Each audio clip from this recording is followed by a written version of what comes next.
Uma boa noite, um feliz sábado e um feliz ano novo a todos, irmãos. Essas são as minhas cordiais saudações a todos. E nesta noite, já nas primeiras horas do ano de 2022, vamos aproveitar esses momentos juntos para refletir um pouco sobre a palavra de Deus, sobre lições, reflexões que podemos tirar dela. Gostaria então de iniciar o tema desta noite, que será sobre o caminho estreito, lendo o Evangelho de Mateus, no capítulo 7, os versos 13 a 14, nas palavras do nosso Senhor Jesus Cristo, é declarado da seguinte maneira: o Evangelho de Mateus, no capítulo 7, os versos 13 e 14. Entrai pela porta estreita, porque larga é a porta e espaçoso o caminho que conduz à perdição, e muitos são os que entram por ela, e porque estreita é a porta e apertado o caminho que leva à vida, e poucos há que a encontrem. Então aqui é colocado um contraste. Há uma porta estreita e há uma porta larga. Há um caminho estreito e há um caminho espaçoso. Um conduz à perdição e o outro, então, leva à vida. Mas existe um outro ponto aqui que diz, também nessa leitura: muitos são os que entram por qual porta? A espaçosa. Poucos são os que entram pela porta estreita. Quando medito sobre essa passagem da Bíblia, me vêm algumas visões de Ellen White à mente. Mas antes dessas visões que a mensageira do Senhor teve, trazendo alusão a essa figura que é apresentada por Cristo, antes disso, lembro então de como que o caminho estreito tem um papel central na obra de John Bunyan, o Peregrino. Nessa jornada do cristão da cidade da destruição até a cidade celestial, um livro que foi publicado em 1678.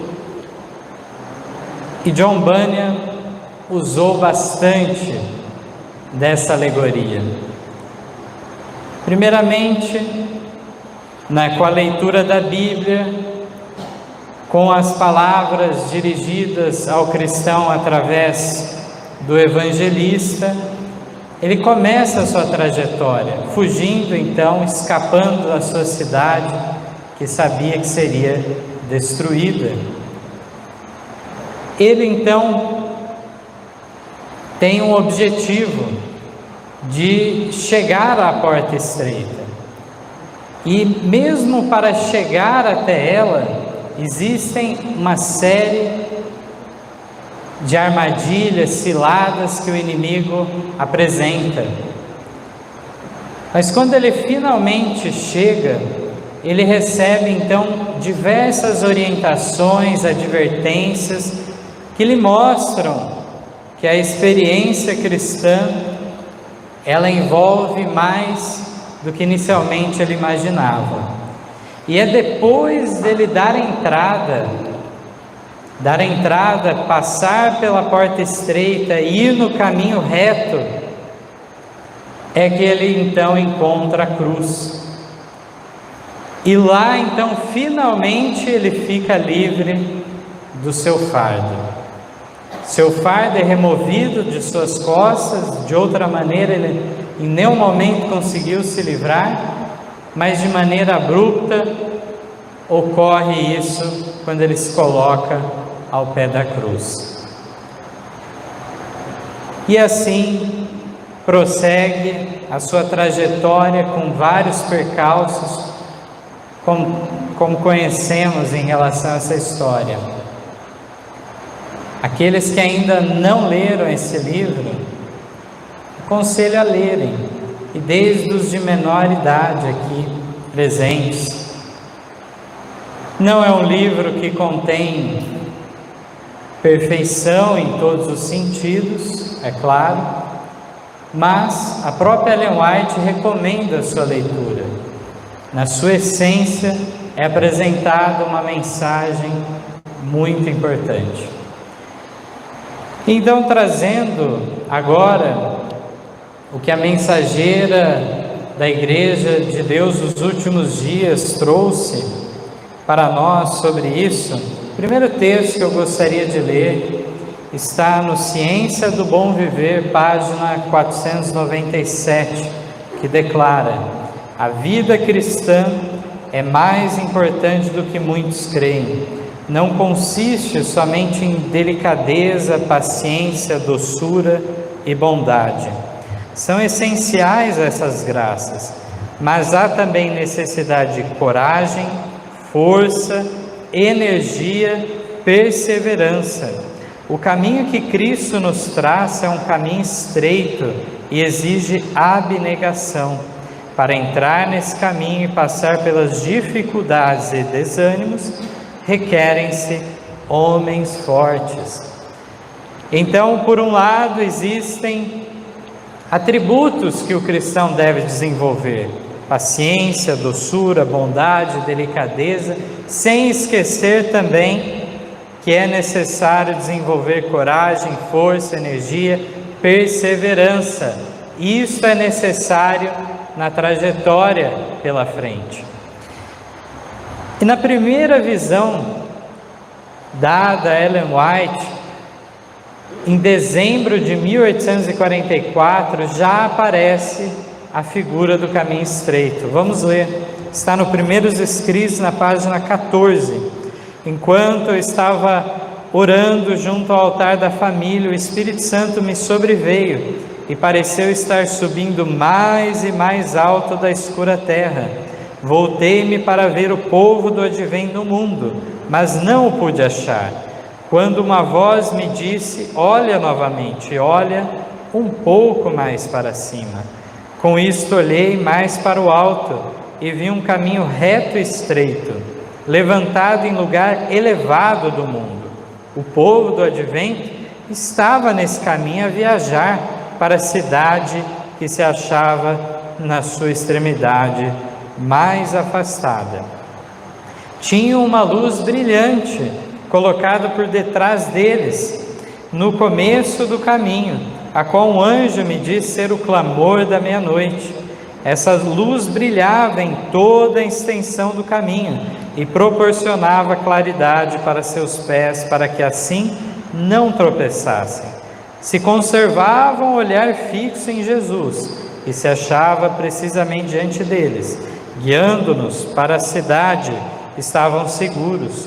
Mas logo alguns ficaram cansados e disseram que a cidade estava muito longe e esperavam nela ter entrado antes.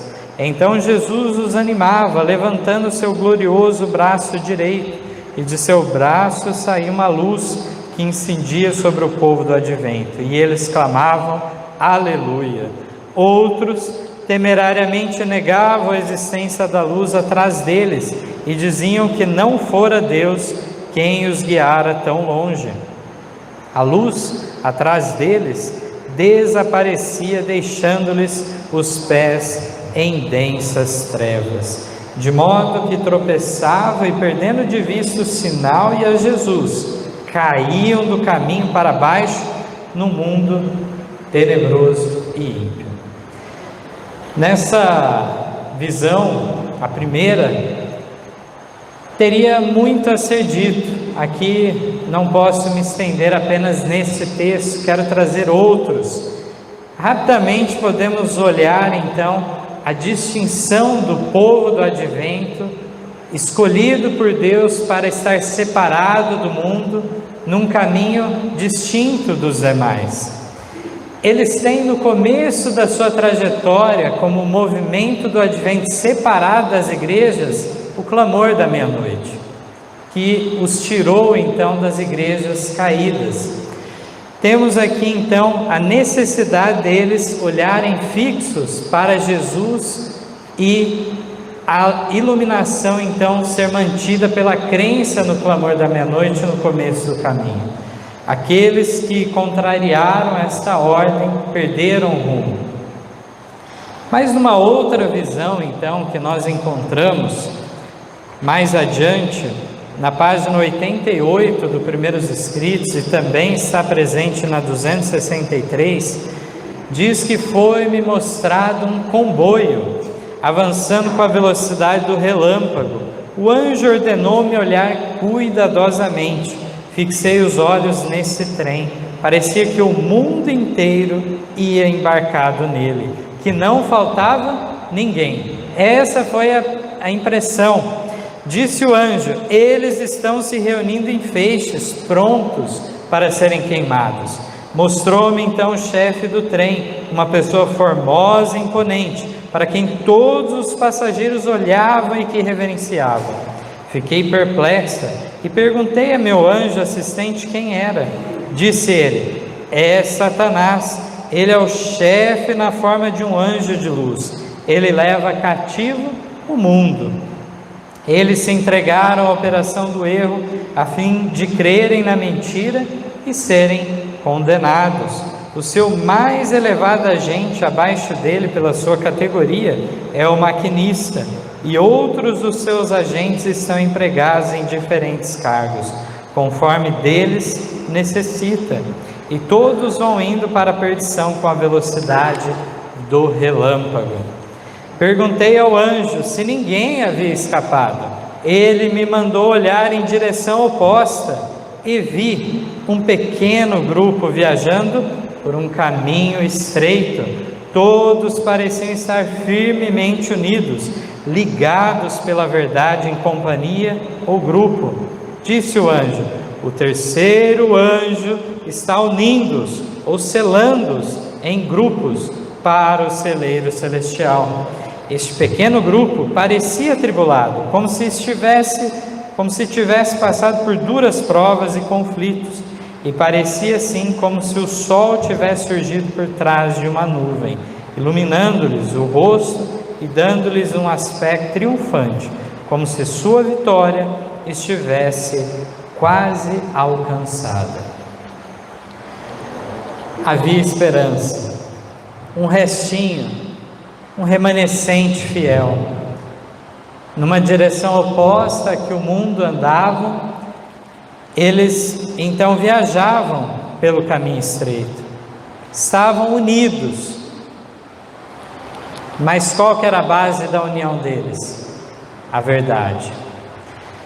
Encontramos aqui a obra do terceiro anjo também, tal como está lá no Testemunhos para Ministros, página 488.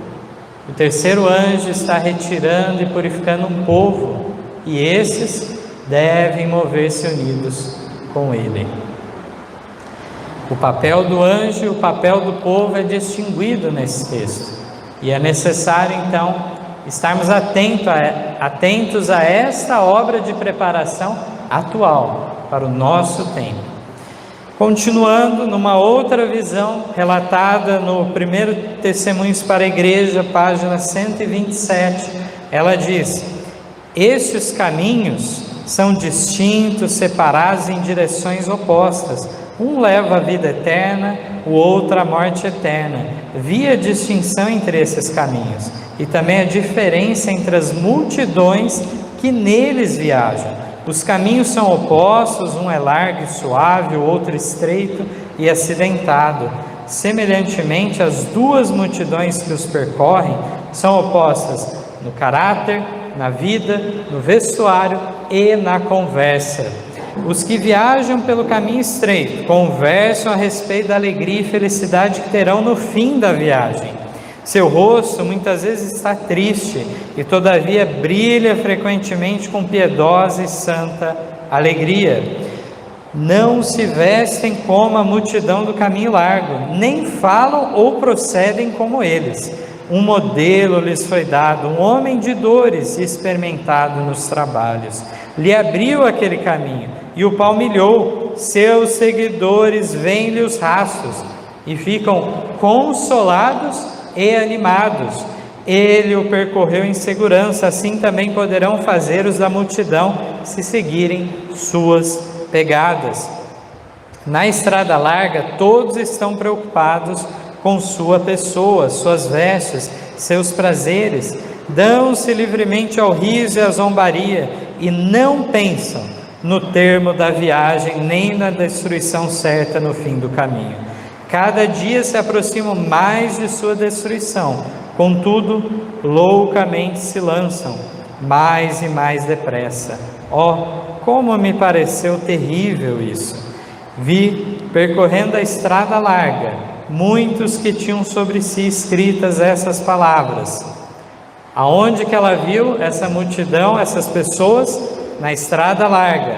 E estava escrito: morto para o mundo, próximo está o fim de todas as coisas, estejam vocês também preparados. Pareciam precisamente iguais a todas aquelas pessoas frívolas que em redor se achavam, com a diferença única de uma sombra de tristeza que lhes notei no rosto. Sua conversa era perfeitamente igual à daqueles que, divertidos e inconscientes, se encontravam em redor, mas de quando em quando mostravam com grande satisfação as letras sobre suas vestes, convidando outros a tê-las sobre si.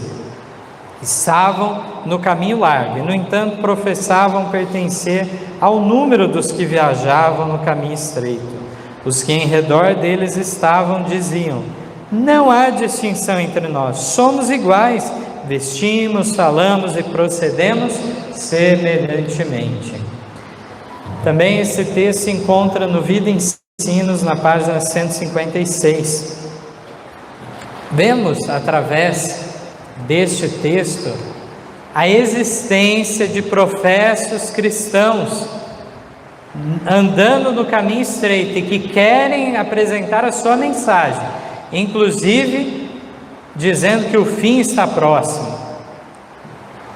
Mas estes então são condenados pelos seus próprios companheiros de jornada pelo caminho largo. Eles não têm uma vida diferente da deles. E diz: não há distinção entre nós, somos iguais. E portanto, a mensagem que é apresentada por eles não é eficaz. E agora, continuando, numa próxima visão, essa visão a mais impressionante. E eu gostaria de ler, sem interrupções. Os irmãos imaginem a cena em suas mentes e que possamos, cada um de nós, nos compenetrarmos em relação ao que é apresentado. O texto está no Testemunhos para a Igreja, volume 2, página 597, e também no Vida e Ensinos, página 179. Vamos agora imaginar a cena que nos é apresentada. Sonhei que estava com uma grande multidão. Parte daquela assembleia mostrava-se preparada para viajar. Tínhamos carroças abarrotadas. Caminhando nós, a estrada parecia subir.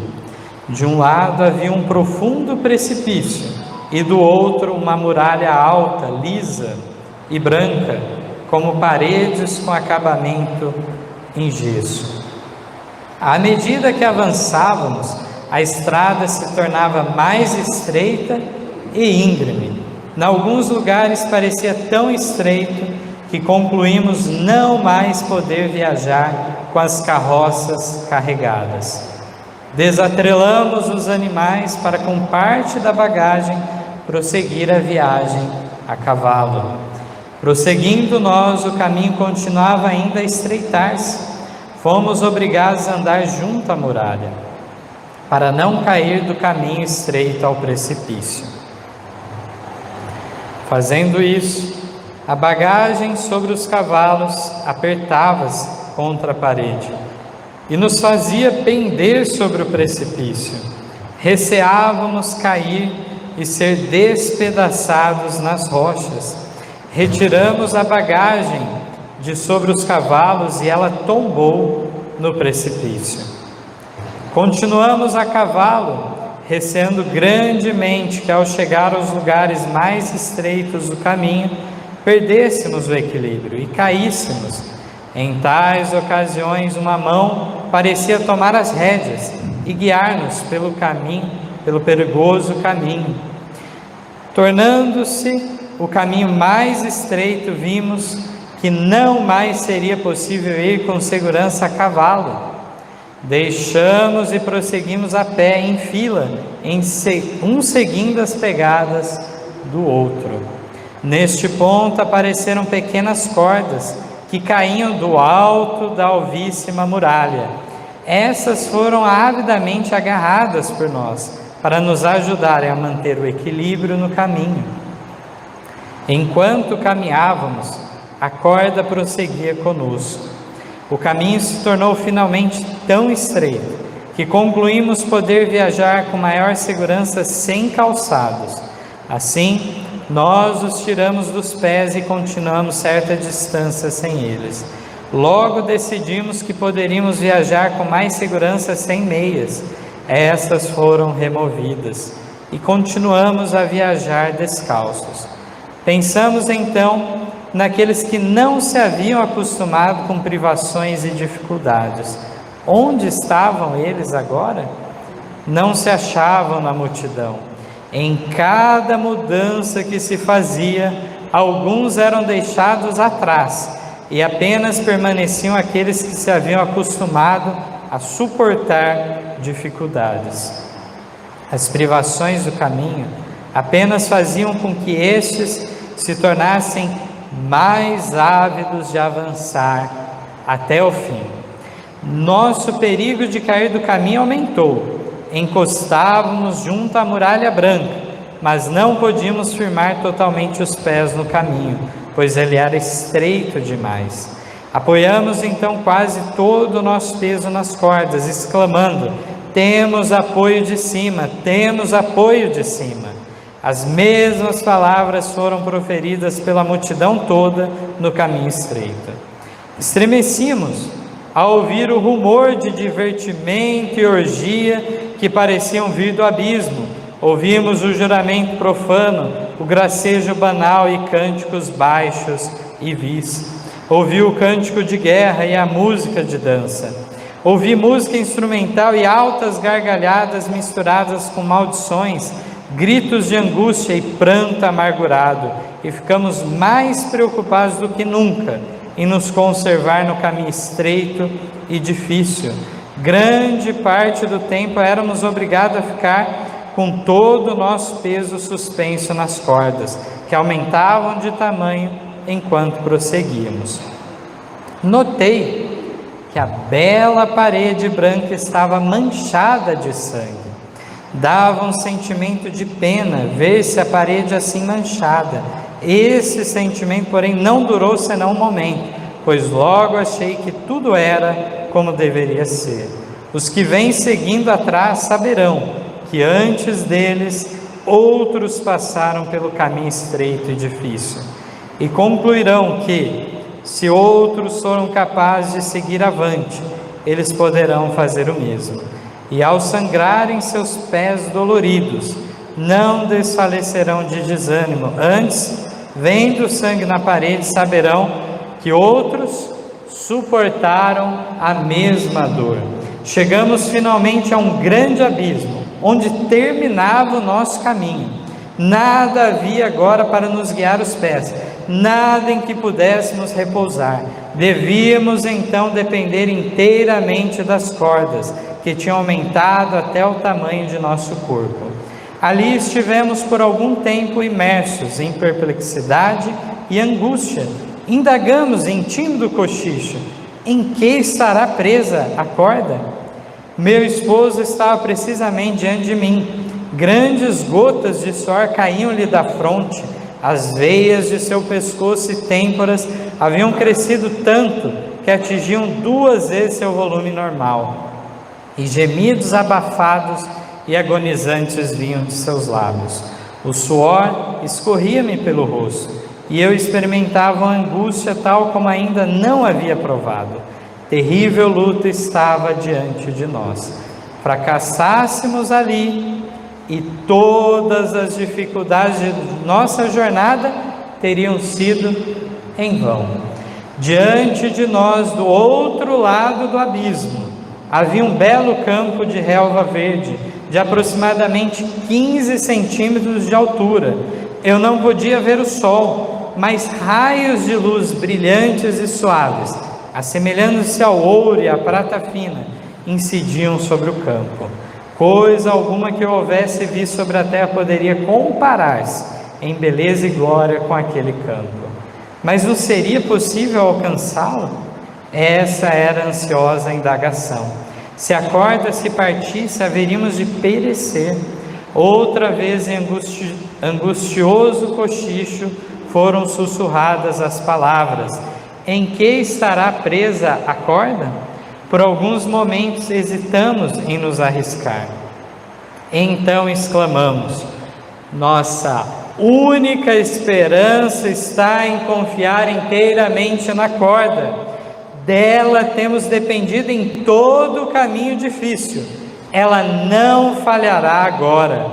Ainda estávamos hesitantes e angustiados. Foram então proferidas essas palavras: Deus segura a corda, não devemos temer. Essas palavras foram então repetidas por aqueles que estavam atrás de nós, e acompanhadas dessas outras: Ele não nos faltará agora, trouxe-nos até aqui em segurança. Meu marido deu então um salto por sobre o assustador abismo ao belo campo além. Eu segui imediatamente. Que sensação de alívio e gratidão a Deus experimentamos! Ouvi levantarem-se vozes em louvor triunfal a Deus. Eu era feliz, perfeitamente feliz. Despertei e vi que, pela ansiedade que experimentara ao passar pelo caminho difícil, todos os meus nervos pareciam estar a tremer. Esse sonho não necessita de comentário. Produziu-me uma impressão tal que provavelmente cada minúcia permanecerá vívida diante de mim enquanto minha memória perdurar. Nessa visão impressionante que acabamos de ler, nós encontramos a resposta para uma pergunta que pode afligir a muitos. As profecias nos indicam que os últimos dias dessa história terrestre está diante de nossos olhos. E alguém pode perguntar: o que vai acontecer daqui para frente? A melhor resposta que a gente pode dar é lendo essa visão. Tirar a conclusão então diante dessa visão e entender que de fato o caminho vai ficar cada vez mais apertado. Talvez não é a mensagem que muitos gostariam de ouvir nessa noite. Talvez não seja a mensagem mais agradável a trazer para os irmãos.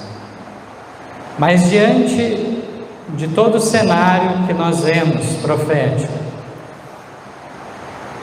diante de dúvidas, muitas vezes nós que vivemos nesse período de Laodiceia e flertamos constantemente com a mornidão, com a letargia espiritual, Então houve períodos de perseguição ao decorrer da história cristã. E nesses períodos era muito claro que ou você era cristão e estava disposto a morrer por sua fé, ou então você abandonava a sua fé para ficar livre dessa situação. Deus nos concede de maneira proposital, oportuna, períodos de liberdade, períodos de prosperidade, até mesmo para os cristãos. Não passam perseguição e coisas do tipo. E nesses períodos deve ser aproveitado ao máximo, levando a mensagem do Evangelho, levando a última advertência à terra, contido nas 3 mensagens angélicas de Apocalipse 14, levar a todos que pudermos.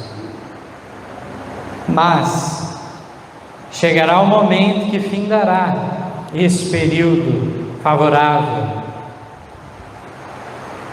e devemos estar prontos a entender então que mais uma vez as cenas do passado se repetirão e seremos levados a uma decisão.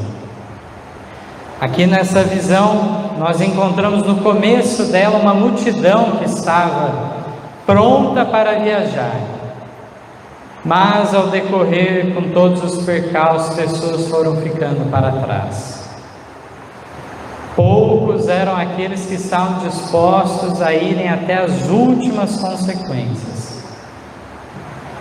Por fim, no último estágio da história terrestre, dependeremos completamente de Deus para sobrevivermos. Então a mensagem é que o caminho cada vez mais de fato ficará estreito, difícil de passar por ele. Mas existe uma questão que é apresentada nessa visão. Este caminho foi aberto por alguém antes. O próprio Cristo, então, tomou a forma humana, passou pelas agruras do ser humano, e não só serviu de modelo para nós de conduta, mas também como nosso Salvador, nosso Redentor. O caminho está aberto para a salvação. E nesse caminho, depois de Cristo, então, passaram muitos mártires da fé também. E temos o exemplo, o testemunho deles também. Devemos olhar para os grandes heróis da fé e tirarmos então a conclusão para a nossa vida, o que queremos para nós. E por fim, nós vemos aqui que de fato há uma companhia agradável nesse trajeto, de irmãos que vão até o fim conosco.